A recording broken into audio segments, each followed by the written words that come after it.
Hi guys, PEDIA YouTube channel to ඔබ සාදරයෙන් පිළිගන්නවා. So අද අපේ වීඩියෝ එකෙන් කතා කරන්න යන්නේ මේ දවස් ටිකේ hot topic එකක් වෙච්ච Windows 11 ගැන තමයි. Windows 11 එක කිව්වට පස්සේ leak වෙච්ච එක කොහොමද install කරන්නේ, official එක මේ වෙනකොට කොහොමද install කරන්නේ කියන දේවල් නෙමෙයි.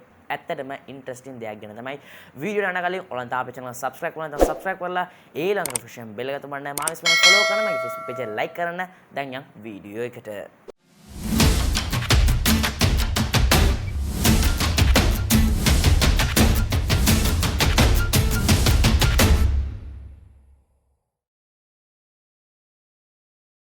දෙදස් පහළව ජුලයි 29 වෙනකොට Microsoft ආයතනය විසින් Windows 10 කියන OS එක රිලීස් කරනවා. So Windows 8 කියන්නේ අපිට ඔක්කොම දන්නවා අසාර්ථක OS එක කියන්නේ failure එකක්. So ඊට පස්සේ ආපහු Windows 10 එක ගොඩක් දුරට සාර්ථක වුණා. හැබැයි මේක රිලීස් වෙලා දැන් අවුරුදු 6ක් පමණ වෙනවා. So මේ අවුරුදු 6 කියන කාලය තුල අපි ගොඩක් අපහසුතාවයට මුහුණ දෙන්න සිදු වුණා. අප්ඩේට් වෙනකොට ගොඩක් වෙලාවක් ගන්නවා. සමහරවිට හරියට වැඩ කරන්නේ ස්ටක් වෙන වෙම පටන් ගන්නවා. කියන්නේ bugs එහෙම තිබ්බා. So ඊට පස්සේ අවුරුදු 6කට පස්සේ Windows ලා ආයෙත් මේ අවුරුද්දේ Windows 11 කියන OS එක රිලීස් කරනවා. So මේක රිලීස් වෙන කලින්ම I කියන්නේ මේ සතියේට කලින් සතියේ ඉඳලා Windows leak එක developer version එකක් හැටියට එළියට ආවා. So මේක ඇවිල්ලා ගොඩාක් දුරට 100%ක්ම safe නැති දෙයක්. ගොඩක් අය මේ පිළිවෙල දැනුවත් කරලත් ඇති. So leak version එකේ Windows 11 එකක් original version එකේ Windows 11 එකක් 95%ක්ම සමානයි. taskbar එක ප්‍රධාන වශයෙන්ම change කරලා තිබ්බා. ඊට පස්සේ DirectX HDR කියන දේත් add කරලා තිබ්බා.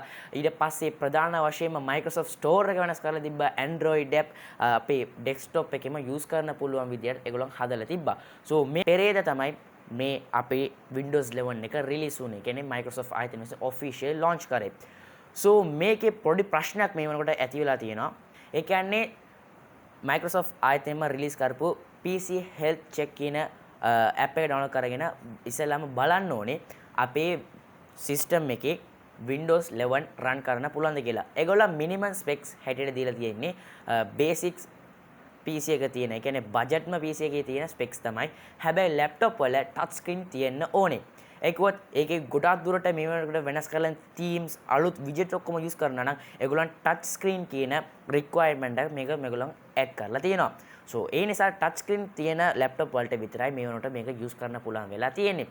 So Windows 11 PC එකට ආවා නම් මේ system requirements වලට high requirements තියෙන PC එකට උනත් PC health check කියන app එකේ පෙන්නන්නේ ඔයාගේ system එක run කරන්න බෑ. ඔයාට Windows 10 එක update කර use කරන්න පුළුවන් කියලා තමයි. මේකට ප්‍රධානම දේ තමයි ඔයා crack version එකක් use කරන්න වෙන්න පුළුවන්. එහෙම නැත්නම් activated version එකක් use කරන්න වෙන්න පුළුවන්.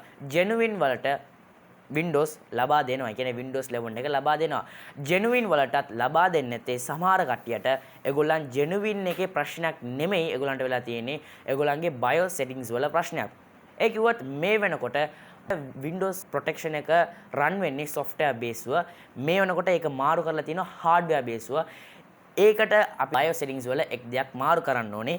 ඉස්සෙල්ලාම අපි BIOS settings වලට ගිහලා TPM activate කරන්න ඕනේ.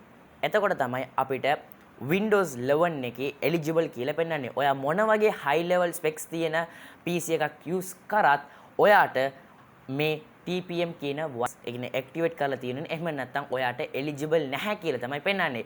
So මේ කාරණේ නිසා තමයි ගොඩක් අය මේ වෙනකොට leaked version එක use කරන්න පටන් අරගෙන තියෙන්නේ. So leaked version use කරන්න එපා. ඒ කිව්වත් Windows 11 එකෙන් රිලීස් කරලා තිබුණත් මේ වෙනකොට අපි පරිගණකට ඒව එවිල්ලා නැහැ. So මේ කාරණේ නිසා තමයි ඔයගොල්ලන්ට ඔයගොල්ලන්ගේ PC එක support කරන්නේ නැහැ. ඒ කියන්නේ Windows 11 එක support කරන්නේ නැහැ කියලා ඒගොල්ලන් පෙන්නන්නේ. So ඔයා activated Windows එකක් use කරනවා නම් ඔයාටත් ඉදිරියේදී Windows 11 update ලබා දෙයි. ඔයා crack version එක use කරනවා නම් කියන්න කනගාටුයි. ඔයාට use කරන්න බැරි වෙයි Windows 11 එක. So කොහොම හරි ඔයාගේ සල්ලි එහෙම set කරගෙන activated version එකට ඔයා මාරු වෙන්න. තව පොඩ්ඩක් ඉවසීමෙන් ඉඳලා හොඳ සැනසීමක් ලබා ගන්න පුළුවන්. පොඩ්ඩක් ඉවසීමෙන් ඉඳලා Windows 11 original genuine එක use කරන පටන් ගන්න leaked version වලට ගිහිල්ලා ඔයාගේ data leak කරගන්න එපා. So මගේ පැත්තෙන් දෙන පොඩි අවවාදයක්. ඔයා මේ වීඩියෝ එක කැමති නම් like කරන්න, comment කරන්න, share කරන්න. ඒ වගේම අපේ channel subscribe කරලා ඊළඟ notification bell එක තබන්න. ඔයා මේ වීඩියෝ එක කැමති නම් අනිවාර්යෙන් thumbs up button එක press කරන්න. ඒකවත් ඔයගොල්ලන් කරන පුංචි like නිසා තමයි අපිට ඊළඟ වීඩියෝ එක කරන්න මොටිවේට් වෙන්නේ. so ඕලා Windows 11 එකේ ට්‍රේලර් එක බලලා ඇති. ඒක ගොඩක් දේවල් කියලා තිබ්බා.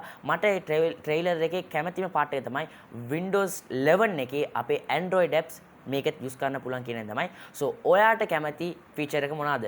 එහෙම නැත්නම් විජෙට් එක මොනවාද කියලා අනිවාර්යෙන් පල්ලා කමෙන්ට් සෙක්ෂන් එකේ කමෙන්ට් එකක් දාගෙන යන්න. අනිවාර්යෙන් ඔයාගේ යාළුවෝ ෂෙයා කරලා එයාගෙත් මේ එළඹිලා තියෙන ප්‍රශ්නයට විසඳුමක් ඔයා ලබා දෙන්න. so තවත් හොඳ වීඩියෝ එකක හමු වෙනකම් ටටා බයි see you.